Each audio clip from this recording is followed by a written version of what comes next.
Alors pour la deuxième présentation là, de cette première série, on va parler d'essais pieux. Et pour cela, on accueille deux personnes. Donc Charlotte Cochet, qui est ingénieure géotechnicienne chez Arcadis du côté de Toulouse, et puis Fabien Sienkiewicz de l'Université Gustave Eiffel. Voilà, je crois que la présentation est prête. Bonjour à tous. Donc avec Fabien, on va vous présenter les apports des essais de chargement statique de pieux à travers un essai qu'on a pu réaliser, un plot d'essai qui a été réalisé à Toulouse, donc pour le projet du futur métro. Donc la présentation, on l'a articulée en 4 parties. On va vous présenter rapidement où vous représentez le projet de 3e ligne de métro prévu sur Toulouse. Ensuite, l'intérêt des essais de chargement, donc la démarche, la réflexion qui nous a entraîné à réaliser un plot d'essai pour ce projet. On va vous présenter ensuite les caractéristiques du plot d'essai qui a été réalisé. Et enfin, les conclusions, donc l'apport de ces résultats de plot d'essai pour le projet et les optimisations qui nous ont permis de réaliser. Donc, je vais vous présenter dans ces grandes lignes le projet prévu à Toulouse. Donc aujourd'hui, Toulouse comprend deux lignes de métro qui sont les lignes A et B et 2 lignes de tramway T1 et T2. Le projet aujourd'hui comprend la réalisation d'une 3e ligne de métro qui reliera à l'ouest la ville de Colomiers, au sud la Beige, en reliant 3 grands pôles d'activité. Donc c'est une ligne qui est prévue sur 27 km, dont 22 km de tunnels et 5 km de viaducs concentrés au sud. C'est une ligne qui comprend 21 stations, dont 5 qui seront en interconnexion avec les infrastructures existantes. En parallèle de ce projet de 3e ligne, il est prévu aussi l'amélioration de la connexion entre l'aéroport et du coup la future 3e ligne via la station Jean Magat, en réutilisant l'infrastructure du tramway T2 existante. Et en parallèle, on a un prolongement de la ligne B qui rentrera en connexion du coup avec la 3e ligne. Donc c'est le projet CLB, connexion à la ligne B, depuis Ramonville jusqu'à la Beige avec une station commune à la 3e ligne. Donc si on se concentre plus particulièrement sur la partie sud, donc la partie sud, en fait, c'est 2 projets de viaducs dont Arcadis a été maître d'œuvre. Donc on a une partie du viaduc qui correspond à la partie sud de la 3e ligne du métro de Toulouse. Donc ça correspond finalement à 5 km de viaduc avec 4 nouvelles gares aériennes. Donc c'est un total de 131 appuis composés d'un fût de pile unique reposant sur une semelle portée par 4 pieux, très ponctuellement 6 ou 9 pieux. Donc au total pour ce projet de viaduc de 3e ligne, on a 585 pieux d'ouvrage d'art. Ensuite, la connexion à la ligne B existante, en fait, c'est 500 mètres de tunnel, puis un prolongement de 2,2 km de viaduc, donc qui va desservir 2 nouvelles gares aériennes, dont une en interconnexion avec la 3e ligne, la dernière gare. Donc c'est un total sur ce viaduc de 59 appuis, composé, comme pour la 3e ligne, d'un fût de pile unique, sur une semelle portée par 4 pieux, très ponctuellement 6. Donc au total pour ce viaduc de la ligne B, c'est 234 pieux d'ouvrage d'art. Donc au total pour ces 2 viaducs, on avait à la fin de la phase pro en conception un total de 819 pieux d'ouvrage d'art. Donc très vite s'est posé la question de la possibilité d'optimiser les dimensionnements de ces fondations profondes. Donc, je vais vous expliquer du coup la démarche qui nous a amené à conclure sur la réalisation d'un plot d'essai pour ce projet. Si je reviens sur le contexte géologique au droit de ces 2 viaducs, donc, qui est assez homogène globalement pour les 2 viaducs, on retrouve un recouvrement quaternaire composé ponctuellement de remblais et ensuite d'une succession de terrasses alluviales. Donc au sud de Toulouse, on retrouve les alluvions du seuil de Toulouse, qui sont appelées aussi parfois les alluvions du seuil de Montaudran. Puis après, en se rapprochant de l'Hers, on se retrouve avec les alluvions modernes et anciennes des basses terrasses de l'Hers. Et en toute fin de tracé, on côtoie les alluvions des moyennes terrasses de l'Hers. L'ensemble de ces alluvions repose sur un substratum général qui est d'âge Oligocène-Miocène. Ce substratum, c'est un substratum molassique de plusieurs centaines de mètres. Donc les molasses à Toulouse, c'est quoi? C'est un sédiment détritique d'origine continentale qui a été déposé par des ruisseaux itinérants en contexte palustre. Au niveau hydrogéologique, on se retrouve avec une nappe qui circule dans les alluvions au toit de cette molasse qui est réputée très peu perméable. Voilà le contexte global. Je vais zoomer un petit peu plus du coup sur ces molasses. Ces molasses qui sont un matériau qui pose quelques questions en termes de description. Donc pour les géologues, très rapidement, ils décriront ce matériau comme une roche tendre. Pourquoi? Parce que c'est un matériau qui compose aujourd'hui l'ensemble des coteaux de Toulouse et qu'on retrouve en fond de lit de cours d'eau, qui présente un certain système de fracturation et de diaclase. Cependant, très vite, dès qu'on commence à faire des opérations de terrassement en déblai ou d'extraction en grand, cette roche tendre se transforme très rapidement en sol. Donc pour les géotechniciens, par contre, ce matériau, c'est directement classé comme étant un sol. On le voit notamment avec les résultats de résistance à la compression qui sont très généralement inférieurs à 0,6 MPa. Donc si on revient un peu plus dans le détail, en réalité, qu'est-ce que la molasse toulousaine? La molasse toulousaine, finalement, c'est un ensemble de 4 principaux faciès. Un faciès globalement fin qui est composé de limon avec une fraction argileuse relativement faible, un limon qui peut être parfois sableux. Une fraction plutôt de molasse, classée, appelée molasse moyenne, donc c'est plutôt composé de sable fin à moyen avec une fraction limoneuse supérieure à 30%. Et on a aussi un faciès qui est qualifié de molasse grossière, qui lui est composé de sable propre qui peut être parfois graveleux, avec une fraction limoneuse inférieure à 20%. À ces 3 faciès s'ajoute aussi la présence sur environ 3% de la formation de bancs marneux, calcaires ou parfois gréseux qui ont été formés via l'accumulation de calcite dans un des 3 horizons décrits précédemment. Donc à l'affleurement, à quoi ça ressemble? En fait, on retrouve la présence de chenaux avec une succession de terrains de différentes natures. Donc quand on voit cette description, on se pose tout de suite la question du rattachement à une classe de sol telle que définie dans la norme 94-262. Si on regarde un peu plus précisément les caractéristiques géotechniques de cette formation, on est en présence d'un matériau de très bonne compacité, donc on a une pression limite généralement de l'ordre de 7 à 8 MPa, un module pressiométrique de 150 voire jusqu'à 300 MPa. Toutes les bases de données qu'on peut avoir qui répertorient les résultats des essais de clous et de micropieux qui ont pu être réalisés dans la molasse donnent des QS de l'ordre de 200 à 350 kPa. Et généralement, il est d'usage, notamment pour les pieux de bâtiments dans la région, de se tourner, de classer ce sol comme une marne.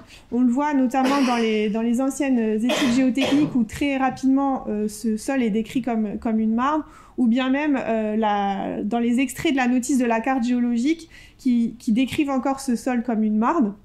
Cependant, dès qu'on commence à regarder d'un peu plus près les teneurs en calcite dans le matériau, on se rend compte que généralement, par exemple, au droit du métro de Toulouse, sur lequel on a pu faire jusqu'à 226 mesures de teneur en calcite, finalement, la teneur est généralement inférieure à 10%, alors pour une marne, on est plutôt sur des teneurs de l'ordre de 30 à 60% si on veut rigoureusement suivre la norme d'application de l'Eurocode 7 pour les pieux. Et donc, tout de suite se pose la question de la classe de sol à choisir pour ce matériau, notamment quand on regarde les différences sur les paramètres de dimensionnement entre les 2 classes, qui sont quand même, notamment au niveau du frottement, quand même assez importantes. Donc très rapidement, en fait, dès la phase AVP du projet, on s'est posé la question de façon collégiale, donc avec la maîtrise d'ouvrage, la maîtrise d'œuvre, le bureau de contrôle technique et l'université Gustave Eiffel, sur l'opportunité de réaliser des essais de chargement statique de pieux pour justement conforter un petit peu le choix de la classe de sol par rapport aux usages à Toulouse. Cette décision a été aussi confortée par des résultats qu'on a pu trouver qui ont été réalisés à Toulouse, donc un plot d'essai de chargement statique de pieux qui a été réalisé en 1986 pour le chantier de la rocade Est de Toulouse, pour lequel 2 pieux ont été testés, donc un pieu Starsol de diamètre 500 de 11,30 m et un micro-pieu injecté type IRS de diamètre 220 et de 14 mètres, tous les deux réalisés quasiment intégralement dans la molasse avec un recouvrement simplement quaternaire d'1,80 m. On voit que pour le pieu Starsol, on a atteint une charge maximale de 4301 kN. Pour le micro-pieu, une charge maximale de 3000 kN. Malheureusement, le fluage n'a pas été atteint a priori pour des problèmes de déboulement des parois de forage. Néanmoins, ces 2 essais donnent des résultats très prometteurs, entre guillemets. On avait un KP de 1,2 et un QS dans la molasse de 290 kPa pour le pieu et jusqu'à 450 kPa pour le micro-pieu. Donc, en fait, ces 2 essais nous ont conforté dans l'opportunité de réaliser des essais de chargement.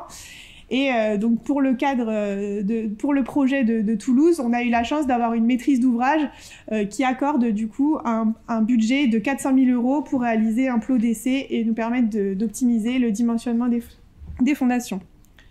Je vais laisser Fabien du coup vous présenter un peu les caractéristiques du plot d'essai tel qu'il a été réalisé sur Toulouse. Donc le contexte, un peu comme pour le plot d'essai de 86 réalisé par Bustamante et Gianezzelli, on a un faible recouvrement des remblais d'assez mauvaise qualité, et puis ensuite on est directement dans la molasse. Alors 2 couches ont été identifiées, une couche de molasse altérée jusqu'à 8 mètres, et ensuite la molasse dite saine, avec des pressions limites moyennes dans ces deux couches qui étaient égales à 4,7 mégapascal pour la molasse altérée et 6,7 à peu près pour la molasse saine.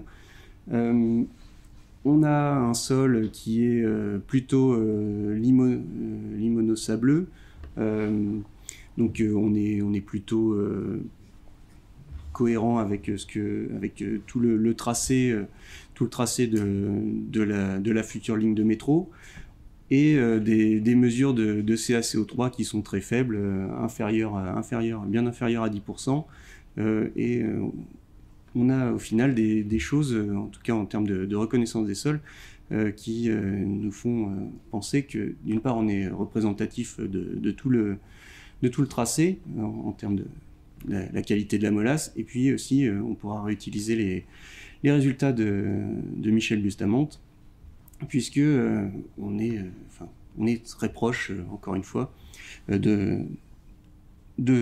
son plot d'essai en termes de nature et d'état de sol. Les pieux d'essai réalisés, donc 4 essais de chargement sur 4 pieux tests, qui faisaient 11 mètres de profondeur, 720 mm de diamètre, des pieux en tarière creuse, puisque le but était de regarder la performance des pieux en tarière creuse pour des soucis en fait, puisque c'est énormément d'appui ponctuel, c'est très pratique de choisir cette technique pour la rapidité d'exécution notamment. Les dimensions ont été choisies en faisant des hypothèses, notamment sur le frottement axial, donc QS égale à 300 kPa, c'est ce qu'on a retenu, c'est ce qui était proche de ce qui avait été mesuré en 86. Un KP très optimiste, celui de la Marne, puisque c'est la pratique locale, et on voulait être sûr surtout de pouvoir arriver à la rupture. Le 720 mm de diamètre, c'est pour être assez proche de ce qu'on fait quand même pour des pieux d'ouvrage, mais encore une fois, dans une optique d'aller jusqu'à la rupture. Donc en se mettant comme limite une charge vraiment maximum applicable de 1500 tonnes, ce qui est déjà assez conséquent. Après, on a aussi des taux de travail du béton qui pourraient être... qui seraient trop gros si on était trop descendu en diamètre. Les pieux de réaction, eux, étaient plus longs. Le choix a été fait de faire des pieux de 20 mètres en 1 mètre de diamètre, ce qui se fait couramment pour des pieux d'ouvrage. Et ces 20 mètres, en fait, c'est parce que c'était pour voir la faisabilité, en fait. Est-ce qu'on était capable de faire de tels pieux dans ces horizons quand même assez durs, et est-ce que c'était facile ou pas? Bon, les pieux étaient bien sûr équipés de tubes soniques pour pouvoir vérifier la qualité du bétonnage. L'équipement des pieux, donc tous les pieux ont été instrumentés bien entendu avec de la fibre optique et des cordes vibrantes, de manière à pouvoir déterminer tout le long des pieux la distribution des efforts, et donc remonter à la mesure du QS et à la résistance de pointe. Et puis c'est... Oui, voilà. Et puis bien sûr, 4 capteurs de déplacement mis en tête. Le programme de chargement, vous l'avez ici décrit. Donc on a ajusté au fur et à mesure du plot d'essai, puisqu'un plot d'essai c'est quand même assez vivant. On a ajusté le programme d'essai au fur et à mesure pour essayer de pouvoir définir le plus précisément possible la rupture, et aussi pouvoir définir la charge de fluage qui est très importante pour le dimensionnement du mieux possible. Donc c'est pour ça qu'on n'a pas tout à fait les mêmes programmes d'essai. Et ce que vous voyez, c'est aussi que sur le pieux E3, on est allé beaucoup plus loin, puisque la charge, la capacité portante que l'on a mesurée, en fait, on n'est pas allé jusqu'au bout de l'essai. On s'est arrêté à 1200 tonnes. Le pieux n'était toujours pas rompu. Enfin, la rupture géotechnique en tout cas. Enfin, ni le béton d'ailleurs.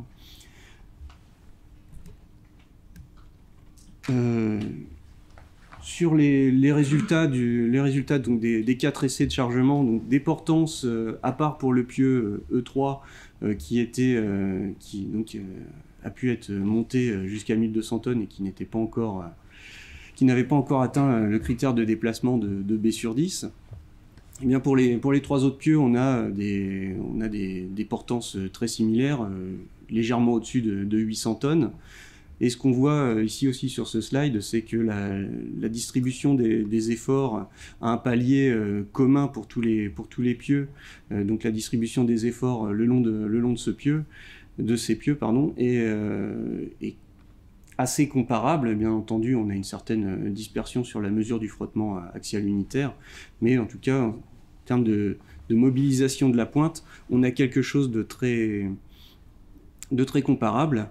Et donc pour le frottement global, forcément aussi quelque chose de très comparable. C'est ce que vous voyez sur la figure tout en bas à droite. On a au final des comportements très comparables entre les 4 pieux, puisqu'on peut aussi quand même comparer le quatrième, enfin le pieux E3, donc aux trois autres pieux. Je vais laisser maintenant Charlotte conclure sur le lien. Donc les paramètres retenus pour la molasse toulousaine, en tout cas pour le projet, suite à ce plot d'essai, c'est un QS amélioré à 265 kPa et un KP par contre réduit par rapport à ce qu'on peut retrouver dans la norme d'application des fondations profondes à 0,9. Donc à titre de comparaison, on a repris la géométrie d'un pieux d'essai tel que réalisé sur le plot, donc un pieux de diamètre 700 et de 11 mètres de longueur, pour voir un petit peu aux ELSQP les différences de charges qui pouvaient être reprises selon les hypothèses qu'on pouvait retenir, c'est-à-dire une classe sol intermédiaire. Si on avait retenu une classe sol intermédiaire telle que définie dans la norme d'application de l'Eurocode 7, on on aurait repris via un pieu isolé 210 tonnes. Après, on a fait la comparaison en considérant la frange altérée comme un sol intermédiaire, mais le substratum 5 avec les paramètres de la classe Marne. On a une amélioration de la charge reprise à 275 tonnes. Et par contre, si on reprend les paramètres de dimensionnement tels que obtenus via la réalisation du plot d'essai, là on voit qu'on a une optimisation assez importante par rapport à ce qui a pu être défini comme paramètre dans la norme d'application, et on se retrouve avec un pieu qui est en capacité de reprendre jusqu'à 359 tonnes. Autre intérêt pour le projet, donc comme le disait aussi Fabien, le plot d'essai nous a permis surtout de valider définitivement la technique de forage à la terrière creuse, qui n'est pas forcément la technique généralement retenue pour des pieux d'ouvrage d'art, notamment vis-à-vis du diamètre assez important et de la grande profondeur. Faut savoir qu'en fait les pieux de réaction de diamètre 1000 et de longueur 20 mètres, c'est un peu la géométrie qui a été retenue, en tout cas dans la conception, pour les pieux du projet. Donc ça nous a permis de se rendre compte qu'en fait avec cette technique, on réalisait quand même assez facilement des pieux à la terrière creuse dans la molasse. Bien sûr, effectivement, ce plot d'essai nous permet de fiabiliser l'augmentation notamment des hypothèses de frottement axial par rapport à la norme d'application des fondations profondes. L'adoption de la technique forêt à la terrière creuse nous permet aussi, par l'adoption de cette technique qui est quand même assez économe en termes de forage, de fiabiliser le planning d'exécution des travaux et le budget, bien sûr, alloué au poste fondation pour les 2 viaducs. Et bien sûr, ces résultats permettent de contribuer à la base de données globale des résultats d'essais de chargement statique de pieux, et notamment en apportant des informations un peu plus, d'autres informations, en tout cas pour la molasse toulousaine par rapport à l'ancien plot de 1986. Voilà, donc je vous remercie pour votre attention. On voulait aussi remercier les différents acteurs qui ont permis de réaliser ce plot d'essai que vous retrouverez ici, notamment Tisséo Ingénierie, le bureau de contrôle technique, et voilà, l'université Gustave Eiffel, Francky Fondation qui a réalisé les pieux, et Arcadis qui a assuré la maîtrise d'œuvre des projets.